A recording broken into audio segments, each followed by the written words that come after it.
hacer la primera pregunta. Díganos quién es Iván Salazar en relación con procesos de protección ambiental o con implicaciones de despojo, expropiación de bienes comunes o recursos naturales. Bueno, Iván Jessy Salazar Pena es hijo de la tercera generación de abuelo, papá e hijo que se encuentra en el departamento de Caquetá, sobre el piedemonte amazónico, exactamente sobre la ciudad de Florencia, que es su capital. El departamento de Caquetá lo componen 16 municipios y dentro de eso soy ingeniero de profesión, egresado de la Universidad Distrital Convenio Universidad de la Amazonía, con especialización en gestión pública, y también soy guía profesional en el tema de turismo. Fuera de eso, soy líder de la base empresarial ante la Cámara de Comercio y represento entre el Instituto de Cultura, Deporte y Turismo de la Gobernación de Caquetá, en la mesa directiva, todo lo que tiene que ver con el sector productivo, ambiental y turístico en el Caquetá. Lo que se ha hecho en turismo en el departamento es una de las estrategias que hicimos después de los acuerdos de La Habana, en el cual permitimos, a través de una resolución que sacó el Ministerio de Comercio, Industria y Turismo, el programa que se llamaba Turismo, Paz y Convivencia. Esto permitió pues que este programa viera con buenos ojos y sacara de ese proceso que había en el Caquetá, que nadie lo conocía, empezar a trabajar el tema de quitar la estigmatización y mostrar las cosas positivas. A eso es que me he dedicado. Soy ambientalista de corazón, prácticamente soy una persona que desde muy pequeño es un convencido de que, a pesar de que soy víctima de tres actores, sigo haciendo la construcción de tejido social en el departamento del Caquetá. Correcto, muchas gracias. Bueno, y digamos localmente en territorio de Caquetá y según las particularidades, sí, locales, ¿cuál crees tú o qué dinámica observas, pero específicamente relacionado al tema del extractivismo, que es la explotación desmesurada de recursos naturales Bueno, mira, o despojo de bienes comunes como tierras o otro tipo de recursos claro. Bueno, ambientales? uno de los temas del Caquetá, primero hay que conocer la problemática del por qué el conflicto que hubo en el territorio amazónico. Uno de los conflictos fuertes es por el tema de las drogas, debido a que, pues obviamente, un campesino que no tiene vía terciaria, que le queda más fácil ir, por ejemplo, y raspar hoja de coca y sacar la pasta, le queda más fácil movilizarse de esa forma y ganar inclusive 5 veces hasta 7 veces, a comparación de, por ejemplo, llevar su pan coger, y donde no hay garantías y no hay políticas públicas enfocadas a que ese campesino pues pueda trabajar desde la parte lícita, ¿sí? Fuera de eso, la hoja de coca es a nivel ancestral, es una planta de poder, es una planta que inclusive ha sido también estigmatizada, porque la hoja de coca es medicina, que lamentablemente todo es dualidad, ¿no? Yo puedo utilizar todo para bien o para mal. En este caso, según lo que decía la leyenda, el abuelo, uno de los abuelos aborígenes de la comunidad Muy-Domini, del Cabildo Muy-Domini, que es muy sabio, nos decía que el territorio, lamentablemente, la hoja de coca, así como se trabajaba en la leyenda desde la parte negativa, más adelante iba a transmutar también a positiva.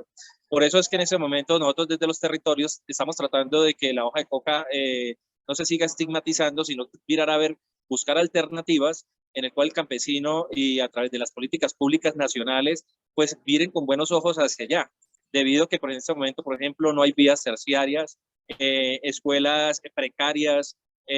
Si tú vas, por ejemplo, nomás por decirlo, por ejemplo, en la vereda donde yo me encuentro con la Reserva Natural, que es un piloto de una investigación que yo hice en el 2013, que es una de las veredas más pobres, vemos que realmente el clase, había personas analfabetas en ese momento, y que pues una de las alternativas que hicimos para ese proceso fue desarrollar un proyecto que fue el tema de la sostenibilidad a través del turismo, el turismo de naturaleza. Okay. Y gracias a eso pues pudimos que la gente empezara a hacer sus compras masivas y poder pues obviamente poder adquirirle la panelita, el plátano, y generar una economía de manera sostenible. Cuando yo hablo de sostenibilidad, hablo del componente ambiental, del componente económico y el componente social.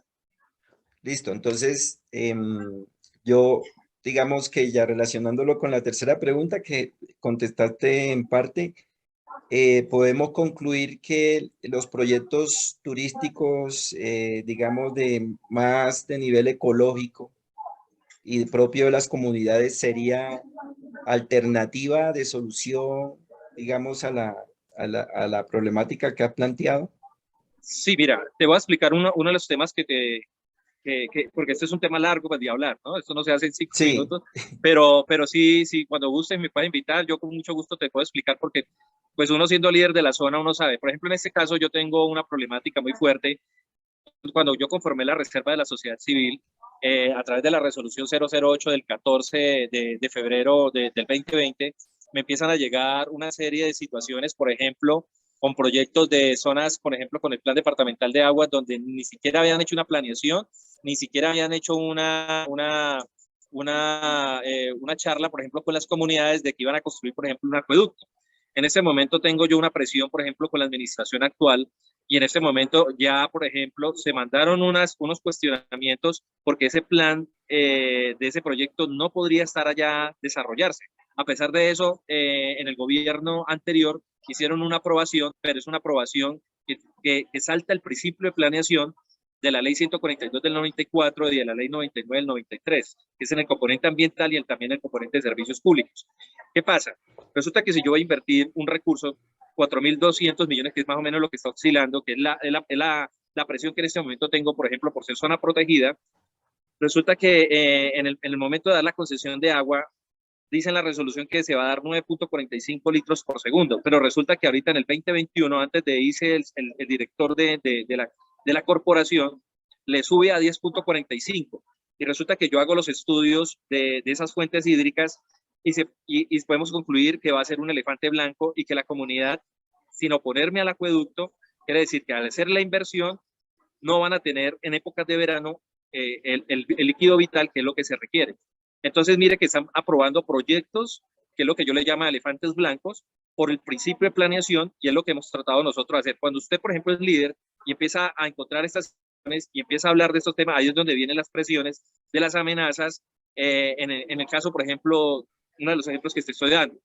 Otro ejemplo que te puedo dar es el tema de las concesiones petroleras, que en el caso del Caquetá está ese concesionado en muy, casi el ese muy 50%. pertinente para Claro, nuestra temática. eso sí, pues yo no puedo pelear con una petrolera porque es ponerme una lápida en la cabeza, ¿sí?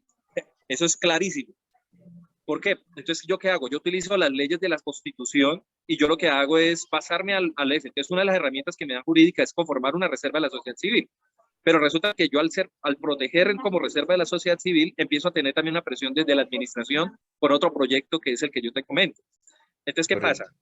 Ahorita que se aprueba el acuerdo de Escazú, va a permitir que las comunidades y los líderes ambientales puedan comentar y se puedan escuchar este tipo de situaciones para que esos proyectos van a ser elefantes blancos, como lo estoy comentando.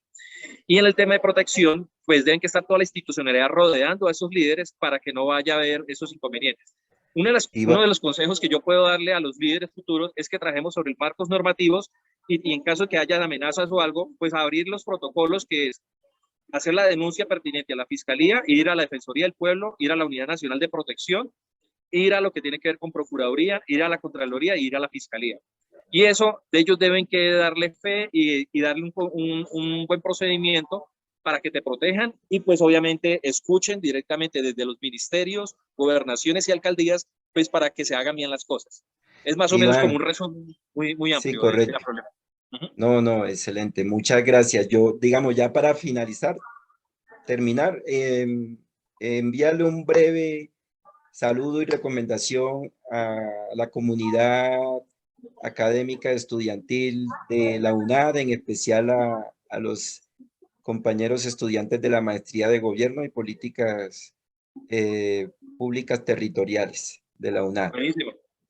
Yo inclusive fui decano de la unidad en el CEAT como Florencia, entonces un saludo Excelente. especialmente a todos los estudiantes y a los profesores. Bueno, Iván, muchas gracias. Un abrazo muy fuerte. Cuídate mucho. Pero gracias, hasta luego.